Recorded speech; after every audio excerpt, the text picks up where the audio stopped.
Hello everyone, চলে আসলাম আজকে একটা নতুন ব্লগ নিয়ে। আজকে গিয়েছিলাম ফুপির বাসায়। যেই আমরা প্রথমে বিকালে নাস্তা শুরু করি।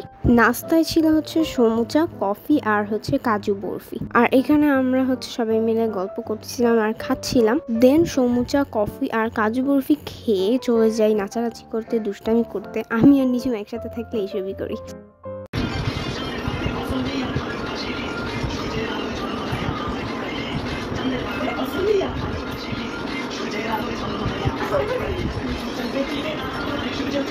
এরপরে ফুপি হচ্ছে রাতের প্রিপারেশন শুরু করে। রাত্রে ছিল হচ্ছে তেহারি, আর ফুপির হাতের সব রান্নাই আমার অনেক ভালো লাগে। তো রাতের মেনু ছিল তেহারি, চিংড়ি মাছ, মুরগির মাংস আর ডিম। এরপরে আমরা খেতে বসে যাই। এই তো ডিম ভাজা, চিংড়ি মাছ, স্যালাড, মুরগির মাংস সবকিছু রেডি।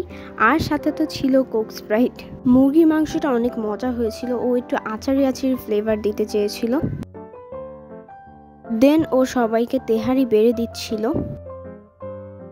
আর এটা ছিল আমার প্লেট, তেহারি, চিংড়ি মাছ আর মুরগির মাংস। সেই এরপরে আরো দুইটা ফুপি আসছিল, ওরা নিয়ে আসছিল কেক। তো ডেজার্ট আমাদের এটা দিয়েই ফিনিশড হলো। তো আজকের জন্য এটুকুই। আল্লাহ হাফেজ।